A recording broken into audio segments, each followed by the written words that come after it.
Daily. Taste the Daily. இதுவரையில் இல்லாத அளவிற்கு ஒரு மிகப்பெரிய மாற்றம், ஒரு மிகப்பெரிய புரட்சி நிச்சயமா அந்த தேர்தலில் ஏற்பட போகுது. தூத்துக்குடி, திருநெல்வேலிக்கு போனார், தென் மாவட்டங்கள்ல மக்கள் வெள்ளம் ஆர்ப்பரிக்குது. அவருடைய பார்த்தீங்கன்னா மக்கள் சமுத்திரத்தில் அவருடைய வண்டி நீந்தது. ஒரு கட்டத்தில் அவரே கண் கலங்குறார். நான் என்கிட்ட இருந்து செஞ்சாது அது பத்தாது, முடியாது, அவ்வளோ என்கிட்ட கிடையாது. அதிகாரம் கையில் இருந்தாதான் மக்களுக்கு திட்டங்களை நிறைவேற்ற முடியும், நல்லது செய்ய முடியும்னு அவர் புறப்பட்டு வந்திருக்கிறார். அதனால தான் அவ்வளோ பெரிய ஒரு மக்கள் எழுச்சி, தன்னெழுச்சி அவர் போடுறாங்க. எப்படி வரலாறு திரும்புது பாருங்க. அன்னைக்கு புரட்சி தலைவர் பேரை கேட்டு பேரை சொல்லி பிச்சை எடுத்தீங்க, இன்னைக்கு தளபதி விஜய் பேரை சொல்லி பிச்சை எடுக்கிறீங்க. நாங்களும் விஜய் ரசிகர் தான், எங்களுக்கு ஓட்டு போடுங்க.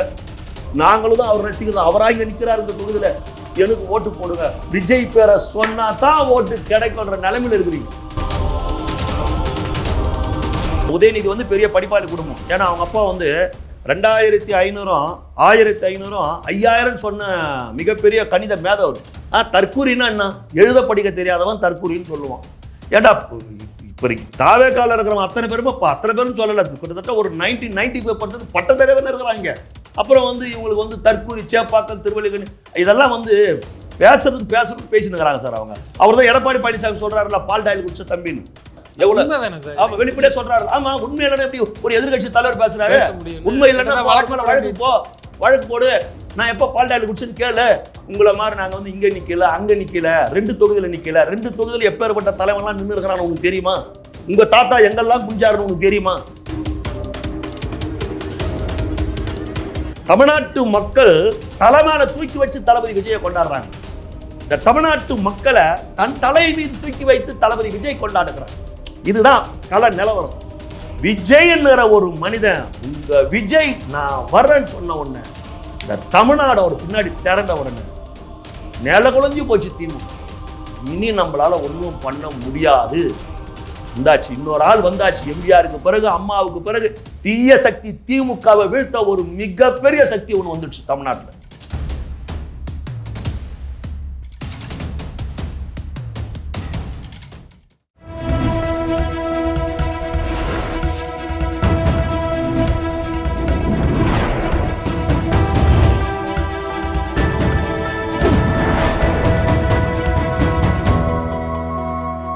சேனல் 5 தமிழ் நேயர்களுக்கு வணக்கம். இந்த நேரலையில் நம்மோடு பேச இருப்பது தாவேகா நிர்வாகி ஓட்டேரி ஜெயக்குமார் அவர்கள். சார் வணக்கம். சார் வணக்கம். சார், தேர்தல் பிரச்சாரத்தில் நீங்கள் நேர்லேயே போய் பிரச்சாரம் பண்ணீங்க தாவேகாவுக்கு ஆதரவாக. கள நிலவரம் எப்படி இருக்குது சார்? தாவேகாவுக்கு எந்த மாதிரியான வாய்ப்புகள் இருக்குது தேர்தல் களத்தில்? ரொம்ப அருமையாக இருக்குது. செல்லுகிற இடமெல்லாம் மக்கள் உற்சாக வரவேற்பு கொடுக்குறாங்க. பால்கனிலேருந்துலாம் பெண்கள் வந்து விசில் குரல் கொடுக்குறாங்க. ஆண்கள்லாம் வந்து விசில அடிக்கிறாங்க. எங்களுக்கு ஆச்சரியமாக இருக்குது, இல்லை இவ்வளோ ஒரு எழுச்சியாக இருக்கிறாங்களே அப்படின்னு. பசங்கள்லாம், சின்ன பசங்கள்லாம் கூட ஒரே ஆர்ப்பாட்டம், அமக்கலம், ஒரு குதூகலமாக இருக்கிறாங்க. பெண்கள் முகத்தில் நாங்கள் பேசும்போது அந்த பிரச்சாரத்தில் ரன்னிங் கமெண்ட்ஸ்லாம் பண்ணின்னு போகிறோம் இல்லையா, ரன்னிங் கமெண்ட்ஸ் பண்ணின்னு போகும்போதோ அது வெளியே சொல்லும்போதோ அந்த உங்கள் விஜய் நான் வரேன் அப்படின்ற மாதிரிலாம் அந்த வார்த்தைகளை சொன்னால் அவங்க முகத்தில் அவ்வளோ ஒரு எழுச்சி இருக்குது. இவருக்கு எவ்வளோ தொல்லைகள் தராங்க, இவருக்கு எவ்வளோ அடக்குமுறையை தராங்க, ஜனநாயகன் படத்துக்கு இவ்வளோ பிரச்சனையை கொடுக்குறாங்க, சிபிஐ மூலமாக இவ்வளோ நெருக்கடி கொடுக்குறாங்க. இந்த மாதிரி செய்திகள் பேசும்போது பெண்களுடைய முகம் இறுக்கமாகுது, ஆத்திரமாகுது. அப்போது நம்மளுக்கு நல்ல கள நிலவரம் புரியுது, நம்மளுக்கு கள நிலவரம் புரியுது. இதுவரையில் இல்லாத அளவிற்கு ஒரு மிகப்பெரிய மாற்றம், ஒரு மிகப்பெரிய புரட்சி நிச்சயமாக அந்த தேர்தலில் ஏற்பட போகுது. இது எல்லாருக்குமே தெரியுது, திமுகவுக்கு தெளிவாகவே இது தெரியுது. இந்த அளவுக்கு இவருக்கு வந்து அதாவது எதிர்பார்க்க முடியாத அளவுக்கு விஜய்க்கு மக்கள் செல்வாக்கு இருக்குது. இப்போ தூத்துக்குடி, திருநெல்வேலிக்கு போனார், தென் மாவட்டங்களில் மக்கள் வெள்ளம் ஆர்ப்பரிக்குது. அவருடைய பார்த்தீங்கன்னா மக்கள் சமுத்திரத்தில் அவருடைய வண்டி நீந்தது. ஒரு கட்டத்தில் அவரே கண் கலங்குறார்.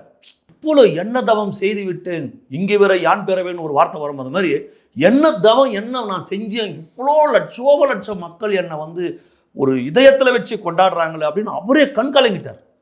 அவ்வளோ பெரிய ஒரு மிகப்பெரிய கூட்டம், அப்படியே அண்ணா அண்ணா அண்ணா அண்ணா அண்ணான்னு கத்துறாங்க ஜனங்க. நேற்று கூட கன்னியாகுமரியில் அவர் ஆரோக்கியத்தில் சைக்கிள் ஓட்டுறார். அவ்வளோ உற்சாகமாயிட்டார் அவர். நம்ம நல்லா பாருங்க, ஒரு தனி ஒருவன், ஒரு ஆள் அவருடைய முகம்தான் இந்த 233 தொகுதிக்கும் அவருடைய முகம்தான். அவர்தான். அப்போ அவ்வளோ ஒரு உச்சத்தில் இருக்கிற ஒரு மனிதர். பிரச்சாரத்தையும் அவர் தான் பார்க்கணும், கட்சி பணிகளையும் அவர் தான் பார்க்கணும், அத்தனை வேட்பாளர்கள்கிட்ட அவர் தான் பேசணும், அத்தனை மாவட்ட கழக செயலாளர்கள்கிட்ட அவர் தான் பேசணும், எதிர்கட்சி என்ன சொல்றானோ அவர் தான் கவனிக்கணும், எல்லாத்தையும் அவர் தான் பண்ணணும். அப்போ அவருடைய பாருங்க, நமக்கு ஒரு மனுஷன் எப்படி இவ்வளோ சமாளிக்கிறார், எப்படி அவரால் இவ்வளோ சமாளிச்சுன்னு வர முடியுது. ஒரு கட்டத்தில் நம்ம அந்த ஏர்போர்ட்டுக்கிட்டலாம் அவரை பார்க்கும்போது உண்மையிலே அது ஃபீல் ஆகுது. இப்போ நாங்கள்லாம் ஒரு 2 மணி நேரம் 3 மணி நேரம் எங்கன்னா ஒரு இடம் பயணம் பண்ணுறோம். ஒரு பயணம் பண்ணால் டயர்டாகி போகிறோம், புரியுதுங்களா? நாங்கள் ஒரு வெயில்லையே சுற்றுறோம், மழையிலே சுற்றுறோம், வெயிலே சுற்றுறோம், சாதாரணமான வாழ்க்கை வாழ்ந்துன்னுக்கிறோம். நான் இத்தனை வருஷமாக அரசியலில் இருக்கிறோம், எவ்வளோ நடக்கிறோம், ஓடுறோம், ஓடி வரோம், எவ்வளவோ செய்கிறோம்.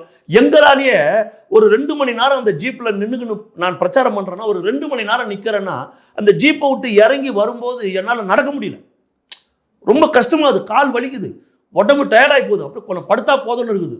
ஆனால் இத்தனை மணி நேரம் ஒரு விமான நிலையத்திற்கும் அந்த ஸ்பாட்டுக்கும் இத்தனை மணி நேரம் அந்த மனிதன் பயணிக்கிறான்.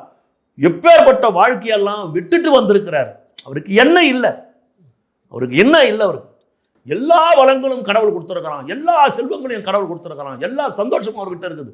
அவர் உலகத்தில் எந்த மூலை எந்த நாட்டுக்கு வேணா போகலாம், ஒரு தனி ஃப்ளைட் எடுத்துக்கணும், ஒரு தீவியை விலை கொடுத்து வாங்கி சந்தோஷமா வாழலாம்.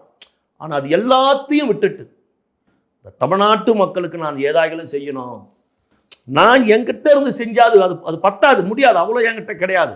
அதிகாரம் கையில் இருந்தாதான் மக்களுக்கு திட்டங்களை நிறைவேற்ற முடியும், நல்லது செய்ய முடியும்னு அவர் புறப்பட்டு வந்திருக்கிறார். அதனால தான் அவ்வளோ பெரிய ஒரு மக்கள் எழுச்சி, தன்னெழுச்சி அவர் கூடுறாங்க, புரியுதுங்களா? அது நமக்கு தெரியுது, நம்ம எங்கே போனாலும் பிரச்சாரத்துக்கு போனால் தெரியுது, எல்லா இடத்துலையும் தெரியுது. இன்னும் பார்த்தீங்கன்னா எனக்கே சிரிப்பு தான் வருது. அவருடைய உச்சம் பார்த்தீங்கன்னா அவருடைய ஆச்சரியம். அனிதா ராதாகிருஷ்ணன் சொல்றார், முன்னாள் அமைச்சர் அனிதா ராதாகிருஷ்ணன் அவர் சொல்றாரு, நாங்களும் விஜய் ரசிகர். இது எவ்வளவு அவர் பாருங்க, நாங்களும் விஜய் ரசிகர் தான். ஏன்னா விஜய் ரசிகர்னு சொன்னாதான் உனக்கு ஓட்டே விழும், விஜய் ரசிகர் சொன்னாதான் உனக்கு ஓட்டே விழும். அந்த நிலைமை பாருங்க. நான் அப்படியே வரலாறு திரும்புது, நான் அப்படியே பின்னோக்கி பார்க்கிறேன், அரசியலை பின்னோக்கி பார்க்கிறேன். புரட்சித் தலைவர் எம்ஜிஆர் அமெரிக்கா மருத்துவமனையில் இருக்கிறார். எம்ஜிஆர் உயிரோடு இல்லை, அவர் இறந்து விட்டார். இந்த படத்தில் இருப்பது பாவு சண்முகம், இது எம்ஜிஆரே கிடையாது, அவர் ஐஸ் பெட்டியில் இருக்கிறார். தேர்தல் முடிஞ்ச பொண்ணா அவருடைய இறப்பு அறிவிப்பாங்க. எம்ஜிஆர் என்னுடைய நெருங்கிய நண்பர், நானும் அவர்களோட 40 ஆண்டு நட்பு இருக்குது எங்களுக்கு. கருணாநிதி பேசுறது நான் சொல்றேன், 40 ஆண்டு நட்பு இருக்குது. ஒருவேளை எம்ஜிஆர் திரும்பி வந்தால் அவரிடத்துல இந்த ஆட்சியை நான் ஒப்படைத்து விடுகிறேன், எனக்கு ஓட்டு போடுங்க. அவர் வந்தா அவர்கிட்ட இந்த முதலமைச்சர் பதவியை நான் கொடுத்துறேன்னு சொல்லி தன் எதிரி பேரை சொல்லி ஓட்டு கேட்ட அரசியலில் கீழ்த்தரமானவர் கருணாநிதி. எனக்கு நீங்க ஓட்டு போட மாட்டீங்க, என்ன உங்களுக்கு பிடிக்கல, நீங்க எம்ஜிஆருக்கு போடுறதா நினைச்சு எனக்கு போடுங்க. ஒருவேளை அவர் திரும்பி வந்தார்னா இந்த ஆட்சியை அவர்கிட்ட ஒப்படைச்சிடறேன்னு சொன்னவர் கலைஞர் கருணாநிதி. அப்படியாவது ஓட்டு வாங்கி ஜெயிச்சோம், மறுக்க முடியாது. எதிரி பேரை சொல்லிங்க, அதே எண்ணத்துல ஆமாங்க, எதிரி பேரை சொல்லிங்க.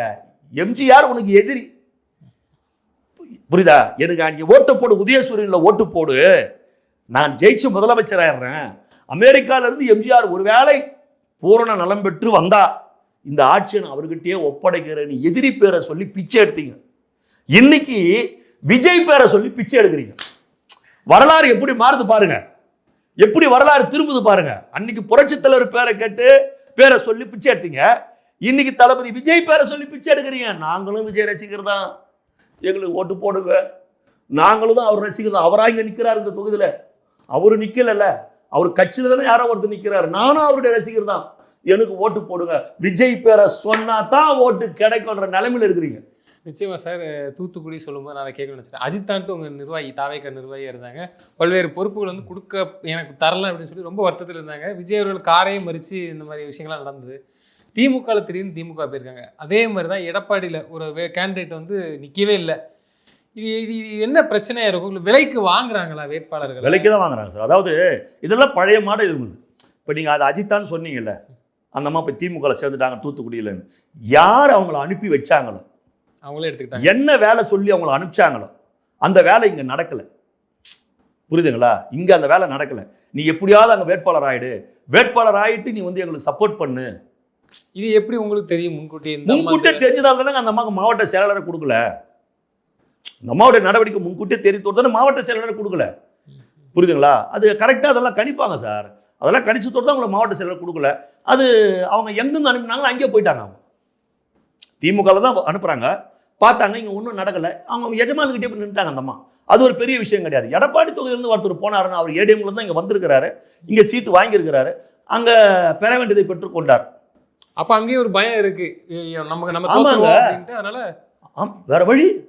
நிச்சயமா எடப்பாடி வந்து அந்த தொகுதியில் தோத்துருவார். இடைப்பாடி தொகுதியில் அவர் தோத்துருவார். புரியுதுங்களா? அது நிச்சயமா நடக்கும். இப்போ ஜெயிச்சிருவாரு. அது உதயசூரியன் பார்க்கணும், இல்லை அது எதுவும் யோசிப்பாங்க, மாற்றி யோசிப்பாங்க. தலைமை எங்கள் தலைமை ஏதாவது யோசிக்கும். புரியுங்களா? அங்கே வந்து விசில் சின்னம் இருந்தால் நமக்கு மிகப்பெரிய பிரச்சனை. அந்த அச்சம் பயம் இருக்கிறதோடு தானே நீங்கள் வந்து விலைக்கு வாங்கியிருக்கிறீங்க. இல்ல அப்படி விலைக்கு வாங்கினா நம்ம ஏன் போகணும்னு இருக்குல்ல? எந்த சித்தாங்கத்தோட கொள்கையை கொண்டு நீங்க வந்தீங்க? கொள்கை இல்லாதவன் போயிருப்பான். புரியுதுங்களா? அவன் கொள்கை இல்லாதவன் ஒருத்தன் போயிருப்பான். நம்ம ஒரு அரசியல் கட்சியில் இவ்வளோ பெரிய லட்சம் தொண்டர்களுக்கு ஒரு இது நம்ம காதுக்கு வரும், ஒரு செய்தி வராது. எல்லாத்தையுமே நம்ம வந்து பணம் போட முடியாது. அந்த மாதிரி எம்ஜிஆராலையும் செய்ய முடியாது, கருணாநிதியும் செய்ய முடியாது, அம்மாவாலையும் செய்ய முடியாது. அந்த மாதிரி அவங்களாலே செய்ய முடியாது. ஏன் எந்த அரசியல் கட்சியிலேருந்து யாரும் வெளியே போகலையா? புரியுதுங்களா? அது எல்லா கட்சியிலும் நடக்கிறதாங்க. எல்லாம் ஒரு அரசியல் கட்சி நடக்கிறது. இதை வந்து ஒரு கட்சியில் வந்து பெருசாக எடுத்துக்க முடியாது. உதயநிதி பிரச்சாரத்தை பார்த்துருப்பீங்கன்னு நினைக்கிறேன். சொல்லும்போது சொல்கிறாரு, நான் சேப்பாக்கத்துக்குள்ளே 2 தொகுதி வச்சு பேச தற்கூரின்லாம் சொல்லி பேசுகிறாரு. அதெல்லாம் தெரியாதா? இங்கே இனிகோ இறுதிராஜ். ஆமாம், விஜய் பெரிய ஹார்வர்ட் பல்கலைக்கழகத்தில் படித்த ஒரு விஜய். அவங்க அப்பா கேம்பிரிட்ஜ் பல்கலைக்கழகத்தில் படித்தவர். அவங்க தாத்தா தான் நாலந்தா பல்கலைக்கழகத்தையே கட்டினவர். பெரிய படிப்பாளி குடும்பம் அது உதயநிதி. ஆமாம், உதயநிதி வந்து பெரிய படிப்பாளி குடும்பம். ஏன்னா அவங்க அப்பா வந்து 2500 1500 5000 சொன்ன மிகப்பெரிய கணித மேதவர். சரிங்களா? ஜனவரி 18 20 சுதந்திர தினம் சொன்னவர். 18 20 ஜனவரி, கரெக்ட், ஜனவரி 25 சுதந்திரம். இப்படி மாற்றி இந்திய சுதந்திரத்தையே ஆகஸ்ட் 2ஆம் தேதி காந்தி ஜெயந்தின்னு சொன்ன மிகப்பெரிய ஆள் அவர். இந்த தேசத்தந்தை காந்தி ஜெயந்தி அக்டோபர் 2ன்னு எல்லாருக்கும் தெரியும், குடிகாரனு கூட தெரியும். ஏன்னா அன்னைக்கு கோயின்ஸா போயிட்டுருவான். புரியுதுங்களா? அக்டோபர் 2 காந்தி ஜெயந்தினே தெரியாதவர். சரிங்களா? இவங்கெல்லாம் வந்து யாரை பார்த்து நான் கேட்குற, திமுகவில் இருக்கிறவங்கலாம் என்ன எல்லாமே பெரிய எனக்கு ஒன்றும் புரியல. தற்கூரின்னா என்ன? எழுத படிக்க தெரியாதவன் தற்கூரின்னு சொல்லுவான். ஏண்டா இப்போ தாவேக்கால இருக்கிறவன் அத்தனை பேரும் சொல்லலை, கிட்டத்தட்ட ஒரு 95% பட்டதாரியாக இருக்கிறாங்க. யாரை பார்த்தாலும் தம்பி என்னப்பா படிச்சிருக்கு கேட்டால், இப்போ நான்லாம் கூட ஒரு 10th தான் படித்தேன். நான் யாரை கேட்டாலும் எங்களுக்கு ஒரு மாதிரி ஆகுது. அண்ணா நான் எம்பிஏ படித்தேன், அண்ணா நான் பிபிஏ படித்தேன், நான் பிசிஏ முடிச்சேன், நான் வந்து இன்ஜினியர் பண்ணியிருக்கிறேன், நான் வந்து இது படித்தேன். மாணவரே ஆகுது, மாணவரையாக இருக்கிறாங்களே. அப்புறம் வந்து இவங்களுக்கு வந்து தற்கூரி, சேப்பாக்கம், திருவள்ளிக்கணி இதெல்லாம் வந்து பேசுறதுன்னு பேசினுக்கிறாங்க சார். அவர் தான் எடப்பாடி பழனிசாமி சொல்கிறாருல, பால் டாயில் குடிச்ச தம்பின்னு. பால் டாயில் சொல்கிறாருல, எவ்வளோ ஆமாம் வெளிப்படையாக சொல்கிறாரு. ஆமாம், உண்மை இல்லைன்னா எப்படி ஒரு எதிர்கட்சி தலைவர் பேசுகிறாரு? உண்மை இல்லைன்னா வழக்கு போடு, நான் எப்போ பால் டாயில் குடிச்சேன்னு கேளு. நீ ஒரு நடிகை மேலே பிரச்சனை, நீ பால் டாயில் குடிச்சா தானே பேசுகிறாரு அவரு. இல்லைன்னா சொல்லு. அவர் தான் சொல்கிறாருல, ராத்திரி இப்போ 2 மணிக்கு நீ வந்து எந்த நடிகைக்கு நீ வந்து இன்ஸ்டாகிராமில் வந்து நீ வந்து பேஜ் இது பண்ண அப்படின்னு கேட்குறாருல. உத்தமர் மாதிரியே பிரச்சாரம் சொல்லு கேட்குறாருல, எடப்பாடி பழனிசாமி கேட்குறாருல, நீ சொல்லு. புரியுதுங்களா? எடப்பாடி பழனிசாமி அவர் கேட்குற அளவுக்கு நீ இருக்கிறல்ல. அவரை தற்கூரின்னு அண்ணாமலை சொன்னார். யாரை? எடப்பாடி பழனிசாமி தற்கூரின்னு அண்ணாமலை சொன்னார். இன்னைக்கு காலையில் கூட நான் வரும்போது சசிகலா அந்த அம்மாவுடைய ஒரு பிரச்சாரம் பார்த்துட்டு வரேன். இவரை நிற்க வச்சு நான் முதலமைச்சர்னு அறிவிச்சேங்க. அறிவிச்சுட்டு ஒரு பேப்பர் எடுக்கலாம், இப்படி திரும்பிட்டு பார்க்கும்போது ஆளை காணணும். எங்கடா ஓடி போயிட்டானா? ஆளை காணணும் பார்த்தா கீழே படுத்துருக்கிறான். கீழே படுத்துருக்கிறாருன்றாங்க. கூட்டம்லாம் சிரிக்குது. புரியுதுங்களா? அந்த அளவுக்கு துரோகத்துக்கு சொல்ற மாதிரி வச்சுக்கிட்டாங்க அப்படின்னு சொல்லுவாரு. ஆமாங்க, அவரே பேசுற அளவுக்கு வச்சுக்கல. புரியுதுங்களா? அவரை வந்து அண்ணாமலை தற்கூறினாரு. அவர் உன்ன பால் டாயில்ன்றாரு. அந்த பால் டாயில் பிரச்சனை தசை திருப்பத்துக்காக நீ சும்மா தற்கூரி கூட்டம், உங்களை மாதிரி நாங்கள் வந்து இங்கே நிற்கல அங்கே நிற்கல, 2 தொகுதியில் நிற்கல, 2 தொகுதியில் எப்பேற்பட்ட தலைவன்லாம் நின்று இருக்கிறான்னு உங்களுக்கு தெரியுமா? உங்கள் தாத்தா எங்கெல்லாம் குஞ்சாருன்னு உனக்கு தெரியுமா? உங்கள் தாத்தா சட்டமன்றத்தில் என்ன பேசினாருன்னு தெரியுமா? ஒரு அடிமை இன்னொரு அடிமைக்கு எப்படி உதவுவதுன்னு கேட்டவர் உங்கள் தாத்தா. ஒரு அடிமைன்னு தன்னை சொன்னவர் உங்கள் தாத்தா. இந்த வரலாறுலாம் உனக்கு தெரியுமா? உனக்கு தெரியலன்னா வரலாறை படிச்சுட்டு வந்து பேசு. கச்சத்தீவை தார வார்த்தது யாரு? எதுக்காக உங்கள் தாத்தா கச்சத்தீவை கொடுத்தாரு? அந்த கச்சத்தீவை கொடுத்தப்போ உங்கள் தாத்தா என்ன சொன்னார்? கலைஞர் கருணாநிதி, அன்னைக்கு மாநிலத்துடைய முதலமைச்சர் கருணாநிதி என்ன சொன்னார்? நான் வந்து செய்தியில் பார்த்து தான் கச்சத்தீவை தாரை வார்த்ததை செய்தியில் பார்த்து தான் தெரிஞ்சுக்கணும்னு சொன்னார். இந்திரா காந்தி பிரதமர் என்னை கேட்காதே கொடுத்துட்டாங்கன்னு சொன்னார். ஆனால் சர்க்காரியா கமிஷனுக்கு பயந்து கச்சத்தீவை விட்டு கொடுத்தது கருணாநிதின்றது தான் ஊரறிஞ்ச உண்மை, உலகறிஞ்ச உண்மை. இந்த வரலாறுலாம் உனக்கு தெரியுமா? உனக்கு தெரிஞ்சிருந்தா பேசு. நாங்களும் அப்படி கிடையாது, நாங்கள் இப்படி கிடையாது. ஒன்று நல்லா தெரிஞ்சு கேட்டுக்க. தமிழ்நாட்டு மக்கள் தலைமையில தூக்கி வச்சு தளபதி விஜயை கொண்டாடுறாங்க. இந்த தமிழ்நாட்டு மக்களை தன் தலை மீது தூக்கி வைத்து தளபதி விஜய் கொண்டாடுகிறார். இதுதான் கள நிலவரம். நீ பேசுறதாலெல்லாம் தளபதி சரியா கரெக்டா சொல்றாரு, தலைவர் பேசுறாரு. நான் அரசியலுக்கு எல்லா வீட்டுக்குள்ளேயும் போல, தமிழ்நாட்டில் இருக்கிற ஒவ்வொரு வீடுகளுக்குள்ளும் போனதுக்கு அப்புறம் தான் நான் அரசியலுக்கு வந்தேன். தன் வேட்புமனுல சொல்றார், என்னோட சொத்து மதிப்பு இவ்வளவன். புரியுதா? 600 கோடிக்கு மேல சொத்தை சேர்த்து வச்சுட்டு தான் தளபதி விஜய் அரசியலுக்கு வந்திருக்கிறார். சரியா? உங்க தாத்தா அரசியலுக்கு வரும்போது அவருடைய சொத்து மதிப்புன்னா, அவருடைய சொத்து மதிப்புன்னா அரசியல் வரும்போது இன்னைக்கு உங்களுடைய சொத்து மதிப்புன்னா, இன்னைக்கு உங்களுடைய சொத்து மதிப்புன்னா, சரியா? சம்பாரிச்சு முடிச்சுட்டாண்டா தளபதி விஜய் அரசியலுக்கு வந்திருக்கிறாரு. நீங்க அரசியலுக்கு வந்ததுக்கு அப்புறம் தான்டா சம்பாதிச்சீங்க. புரியுதா? சம்பாரிச்சு முடிச்சுட்டார். 600 கோடினா என்ன சார்? 600 கோடிக்கு மேல என்ன? 5 கோடி ரூபாய் கையில இருந்தா போதும் சார். நினைச்ச வாழ்க்கையை சும்மா சம்முன்னு வாழலாம் சார். செம்மையா வாழலாம். 5 கோடி ரூபாய் இருந்தா போதும், செம்மையா வாழலாம். ஒரு 3-4 வீடை வாங்கி போட்டுட்டு வாடகை விட்டுட்டு செம்மையா வாழலாம். 5 கோடி ரூபாய் கையில இருந்தா போதும். 600 கோடிக்கு மேல வேட்பு மனுவிலேயே சொத்தை காட்டுறாருன்னா அந்த மனுஷன் நினைச்சா எப்பேற்பட்ட வாழ்க்கை வாழ முடியும் சொல்லுங்க?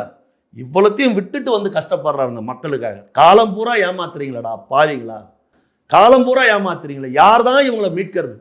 யார் தான் இவங்களை கை தூக்கி விடுறது? யார் தான் இவங்களை காப்பாத்துறது? அதுக்கு தான் சொல்றாரு, நீ ஏன் போய் தாசில்தார் ஆஃபீஸில் கஷ்டப்படுற? நீ ஏன் போய் கலெக்டர் ஆஃபீஸில் கஷ்டப்படுற? நான் ஆட்சிக்கு வந்தால் இது எல்லாத்தையும் ஒன்னாக்கி ஒரு செயலி போடுவார். ரேஷன் கார்டுல இருந்து பர்த் சர்டிஃபிகேட்ல இருந்து உன்னுடைய ஒட்டுமொத்த ஐடியா ஒரு கார்டில் அடக்கிடுவேன். நீ இந்த பேப்பர் அந்த பேப்பர்னு 10 எடுத்து நீ தெரிய வேண்டாம், நான் பார்த்துக்கிறேன். ஒரு நேர்மையான ஊழல் இல்லாத ஒரு நிலையான ஒரு நிம்மதியான ஆட்சி உங்களுக்கு கிடைக்கும். தளபதி விஜய் வாக்குறுதி கொடுக்குறார். புரியுதுங்களா? அவர் சொல்லியிருக்கிறார். அப்போ இவ்வளவு வசதி வாய்ப்புகள் அவர் வேட்புமனுலே சொல்றாருங்க, என்னுடைய சொத்து மதிப்பு இவ்வளவுன்னு. உங்களுடைய சொத்து மதிப்பு இன்னைக்கு என்ன எவ்வளவு? கலைஞர் கருணாநிதி வரும்போது தெளிவாகவே அம்மா சொன்னாங்க, ஜெயலலிதா அம்மா சொன்னாங்க, திருட்டு ரயில் ஏறி வந்த ஒரு குடும்பம். நான் சொல்ல, ஒரு ட்ரெயின் டிக்கெட்டு கூட வாங்குறதுக்கு காசு இல்லாம திருட்டு ரயில் ஏறி வந்த ஒரு குடும்பம் ஆசியாவிலேயே இன்னைக்கு மிகப்பெரிய பணக்கார குடும்பமா உங்க குடும்பம் அது. சரியா? ஆனா நீங்க எப்பேற்பட்ட திருடர்கள்ன்றதுக்கு ஒரே ஒரு சாட்சி, ஒரே ஒரு உதாரணம். ஸ்டாலின் சொல்றாரு அவருடைய வேட்புமனுல, என் கை செலவுக்கு 10,000 ரூபாய் தான் கையில் இருக்குதுன்றார். இந்த தமிழ்நாட்டு மக்கள் இதை நம்புறாங்களா? 10,000 ரூபாய் தான் சார் இருக்குது கையில. அவங்க ஒய்ஃபு கிட்ட 40,000 ரூபாய் இருக்குது. இதை பாருங்க, எப்படி அவருடைய சொத்து மதிப்பு 6 கோடி தானே. அவர் வாழற வாழ்க்கையும் அவர் வீடையும் அவர் வசதியும் பார்த்தாலே பல ஆயிரம் கோடிக்கு சொந்த இருக்கிறவங்க தான் அப்படி இருப்பான். 6 கோடி எவ்வளவு? அப்ப தமிழ்நாட்டு மக்களை எவ்வளவு ஏமாத்துறாங்க பாருங்க. எங்க பேர்ல எதுவும் கிடையாதுங்க, எல்லாம் பினாமியா இருக்குது. இது எவ்வளவு கீழ்த்தர பாருங்க. புரியுதுங்களா? இதை மக்கள் புரிஞ்சுக்கணுங்க. இதை தெளிவா மக்கள் புரிஞ்சுக்கணும். ஒண்ணு கேட்டுங்க, புரட்சி தலைவர் இருக்கிறவரையில திமுக எழுதுக்க முடியல, கலைஞர் கருணாநிதி எழுதுக்க முடியல. அவர் இறந்த ஒண்ணு இவங்க எழுந்தாங்க. அவர் இறந்த ஒண்ணு எழுந்தாங்க. மீண்டும் அம்மா 91 இவங்க கதையை முடிச்சாங்க. புரட்சி தலைவர் அம்மா இருக்கிற வரையில திமுக எழுதுக்க முடியல. தமிழ்நாட்டில் 234 தொகுதியில் தனித்து நின்று அம்மா ஜெயிச்சாங்க. கருணாநிதியை ஓட அடிச்சாங்க அம்மா. தீய சக்தி திமுகவை ஓட அடிச்சாங்க. அந்த அம்மா இறந்ததுக்கு அப்புறம் திமுக துளுத்துச்சு. நம்மளை கேள்வி கேட்க ஆள் இல்லை. எடப்பாடி பழனிசாமி மாதிரி ஒரு சப்ப பீஸ் அவங்க கையில மாட்டிக்கிச்சு. இந்த பீஸ் இருக்கட்டும், இந்த பீஸை நம்ம இப்படி வளைக்கலாம், இப்படி குமுக்கலாம், இப்படி அடிக்கலாம், இப்படி அப்படியே நம்ம சொல்றதெல்லாம் இந்த பீஸ் கேட்கும். இந்த பீஸ் அப்படியே தூக்கி நம்ம இடுப்புல வச்சுக்கலாம், அப்படியே தூக்கி ஜோபில சொருவிக்கலாம். இப்படி இருந்தாங்க. விஜய் அவர்கள் எதிர்பார்க்கல, விஜயை எதிர்பார்க்கவே இல்லை. விஜய்ங்கிற ஒரு மனிதன், உங்க விஜய் நான் வர்றேன்னு சொன்ன உடனே இந்த தமிழ்நாடு அவர் பின்னாடி திரண்ட உடனே நில குலைஞ்சு போச்சு. திமுக நில குலைஞ்சு போச்சு. இனி நம்மளால ஒன்றும் பண்ண முடியாது. வந்தாச்சு, இன்னொரு ஆள் வந்தாச்சு. எம்ஜிஆருக்கு பிறகு அம்மாவுக்கு பிறகு தீய சக்தி திமுகவை வீழ்த்த ஒரு மிகப்பெரிய சக்தி ஒன்று வந்துடுச்சு தமிழ்நாட்டில். அதில் தான் திமுக ஆடி போச்சு. நிச்சயமா சார். இறுதியாக மட்டும் ஒரே ஒரு கேள்வி மட்டும். பல இடங்களில் என்ன பேசுகிறாங்கன்னா, பரவாயில்ல என்ன பேசுகிறாங்கன்னா, எடப்பாடி பழனிசாமி ஸ்டாலின் யாரோ ஒரு இருவரில் யாரோ ஒருவர் ஆட்சி அமைக்க போகிறாங்க. கீழே திரு விஜய் அவர்களையும் சீமான் அவர்களையும் வச்சுக்கிட்டு இவங்க தான் தீர்மானிக்க போகிறாங்க அதில் யாருங்கிறத, அப்படிங்கிற மாதிரி பேசுகிறாங்களே. கள நிலவரம் அது கிடையாது. கள நிலவரம் நீங்கள் சொல்லும்போது எனக்கு சிரிப்பு தான் வருது. ஏன்னா எடப்பாடி பழனிசாமி சீன்லே கிடையாது. புரியுதா? எடப்பாடி பழனிசாமி சீன்லே கிடையாது. எடப்பாடி பழனிசாமி வர்றதும் திமுக வர்றதும் ஒன்று தான். எடப்பாடி பழனிசாமியை இயக்குவதே திமுக தான். இதை நான் ஆரம்பத்திலிருந்து குற்றச்சாட்டு சொல்றேன். புரியுதுங்களா? திமுகவின் முக்கிய அமைச்சர்கள் போட்டியிடுகிற தொகுதியிலெல்லாம் பிஜேபிக்கு விட்டு கொடுத்துக்கிறார் எடப்பாடி பழனிசாமி. முக்கிய அமைச்சர்களை வீழ்த்தணும் தான் அம்மா சொல்லுவாங்க. இவர் முக்கிய அமைச்சர்கள் முத்துசாமி உள்ளிட்ட எவெல்லாம் அதிமுக துரோகம் பண்ணிட்டு போனா முத்துசாமி உள்ளிட்ட முக்கிய அமைச்சர்கள். முதலமைச்சர் தொகுதி வேட்பாளர் பார்த்தீங்களா? சந்தான கிருஷ்ணன் ஒரு பழைய கவுன்சிலர். ஸ்டாலின் நிக்கிற ஒரு தொகுதியில சந்தான கிருஷ்ணன் சொல்லிட்டு அவன் சேகர்பாபுடைய சிஷியன். சேகர்பாபுடைய சிஷியன். அந்த விஷயத்துல 2 பேரும் ஒண்ணா இருக்காங்க. ஆமாங்க, அவங்களுக்குள்ள ரகசிய உடன்பாடுங்க. சும்மா நான் பேசுற மாதிரி பேசுறேன். ஏன்னா மக்கள் இதை பேச ஆரம்பிச்சுட்டாங்க. எடப்பாடி பழனிசாமி திமுகவோடு ஒத்து போகிறார், திமுகவோடு ரகசிய உறவு வச்சுங்கிறார், மக்கள் பேசுறாங்க. அதனால நான் கடுமையா உன்னை தேர்தல் அவங்கள சொல்லுது திமுகவை நீ கடுமையா பேசு, என்ன கடுமையா விமர்சி நீ. ஏன்னா விஜய் தான் கலான்ற மாதிரி போகுது. நீ என்ன கடுமையா பேசு, நீ பால்டாயில் சொல்லு, நீ என்ன சொல்லு, கடுமையா பேசு. நாங்க உனக்கு பதில் சொல்றோம். நீ எங்களை காரி காரி துப்பு, நான் திரும்பி உங்களை காரி காரி துப்புறோம். நமக்குள்ளே துப்பிக்குவோம். புரியுதுங்களா? இது தமிழ்நாட்டு மக்கள் பாக்குறாங்க. இவங்க செட்டிங் பண்ணிட்டு பேசுறாங்க சார். இவ்வளவு காலம் ஏன் பேசுற எடப்பாடி பழனிசாமி? தமிழ்நாட்டில் திமுக ஆட்சி எதிர்த்து எத்தனை ஆர்ப்பாட்டங்களை எடப்பாடி பழனிசாமி அறிவிச்சாரு? எத்தனை சிறை நிரப்பும் போராட்டங்களை எடப்பாடி பழனிசாமி அறிவிச்சாரு? எத்தனை உண்ணாவிரத போராட்டங்களை எடப்பாடி பழனிசாமி அறிவிச்சாரு? சொல்லுங்க, என்ன செஞ்சாரு? ஒண்ணும் இல்ல. என்ன செஞ்சாரு? சரி, எடப்பாடி பழனிசாமி மீது எத்தனை வழக்குகளை ஸ்டாலின் போட்டாரு? கொடநாடு கொலை வழக்கை ஸ்டாலின் எடுத்து நடத்தினாரா? நான் ஆட்சிக்கு வந்தால் கொடநாடு கொலை வழக்கில் உண்மை குற்றவாளிகளை கண்டுபிடிப்பேன்னு சொன்னாரு, செஞ்சாரா? ஏன் கொடநாடு கொலை வழக்கை ஸ்டாலின் எடுக்கல? ஏன் அதிமுக முன்னாள் அமைச்சர்கள் மீது எந்த நடவடிக்கையும் ஸ்டாலின் எடுக்கல? உங்களுக்குள்ள என்ன பிரச்சனை? எப்படி ஒத்து போறீங்க? சரி, நேரு மேல ஒரு குற்றச்சாட்டு வந்ததுல 1050 1100 கோடி குற்றச்சாட்டு வந்ததுல நேரு மேல நடவடிக்கை எடுக்கணும்னு சொல்லிட்டு மத்திய அமலாக்கத்துறை சொல்லிச்சு இல்ல? தமிழ்நாடு லஞ்ச ஒழிப்புத்துறை நேரு மேல நடவடிக்கை எடுத்துதா? எடுக்கல. நீதிமன்றத்துக்கு அந்த வழக்கு போச்சு இல்ல? நீதிமன்றம் என்ன சொல்லுச்சு? நேரு மீது நடவடிக்கை எடுப்பதற்கான அத்தனை விதமான அத்தாட்சிகளும் இருக்கிறது, அவர் மீது வழக்கு போடுங்க நீதிமன்றம் சொல்லுச்சா இல்லையா? அப்போ லஞ்ச ஒழிப்புத்துறை நடவடிக்கை எடுக்கல. அப்ப மேலே 2000 கோடிக்கு அதுதான் சார், அது கண்டப்ட் கோர்ட் தானே. நேரு மேல நடவடிக்கை எடுக்கல, அது கண்டப்ட் கோர்ட் தானே. அப்ப அந்த கண்டப்ட் கோர்ட் எடுத்து நீ அடுத்தது நீ என்ன பண்ண? நீ எதையும் செய்யல. சரி, மத்திய அமலாக்கத்துறை நீதிமன்றம் சொல்லி இவங்க வழக்கு போடல, அமலாக்கத்துறை ஏன் நேரடியா நேருவை கைது பண்ணல? ஏன் கைது பண்ணல? அரவிந்த் கெஜ்ரிவாலை கைது பண்ணல? ஒரு மாநிலத்தின் முதலமைச்சர், அந்த மாநிலத்தின் துணை முதலமைச்சர் மணிஷ் சிசோடியாவை கைது பண்ணல? தெலுங்கானா மாநிலத்தில் முன்னாள் முதலமைச்சர் சந்திரசேகர ராவுடைய மகள் கவிதா, அந்த போலீஸை கேட்காம நேரடியாக கைது பண்ணல? ஏன் அமலாக்கத்துறை நேரடியாக நேருவை கைது பண்ணல? 30 MP தேவை. எது கைது பண்ணல? நேருடைய மகன் போய் எதுக்காக போய் நிர்மலா சீதாராமன் போய் பார்த்தாரு? பிஜேபி, திமுக, எடப்பாடி எல்லாமே ஒரே கோர்ட்ல இருக்கிறாங்க சார். விஜயை எதிர்ப்பதில் ஒட்டுமொத்தமாக எல்லாரும் ஒன்னா இருக்கிறாங்க. நான் ஆரம்பத்திலும் சொல்றேன், இந்த சட்டமன்ற தேர்தல் முடிஞ்சதுக்கு அப்புறம் திமுகவும் பிஜேபியும் ஒரே அணியில பயணிப்பாங்க. ஏன்னா பிஜேபி சந்திரபாபு நாயுடு பெருசா நம்பல. எந்த நேரத்தில் சந்திரபாபு நாயுடு நம்மளை காலவாரி விட்டுருவார். அப்படி காலவாரி விட்டுட்டா நம்ம ஆட்சி நிற்கிறதுக்கு நமக்கு எம்பிக்கு தயவு தேவை, அதுக்கு ஸ்டாலின் தேவை. இந்த முடிவுல மோடி இருக்கிறார். அதனால மென்மையா இவங்களை விட்டு வச்சிருக்கிறாங்க. இது எடப்பாடி பழனிசாமிக்கு தெரியும். புரியுதுங்களா? இது ஒரு முக்கோணம். எடப்பாடி பழனிசாமி, பிஜேபி, ஸ்டாலின் எல்லாம் ஒட்டுமொத்தமா ஒன்னா நிற்கிறாங்க விஜயை எதிர்க்கிறது. ஆனா விஜய் பின்னாடி தமிழ்நாட்டு மக்கள் இருக்கிறாங்க. இவங்க யாருடைய பருப்பும் விஜய் கிட்ட வேகாது. நிச்சயமா சார். தொடர்ந்து தங்களது கருத்துக்களை பெருந்தமைக்கு நன்றி. நன்றி சார்.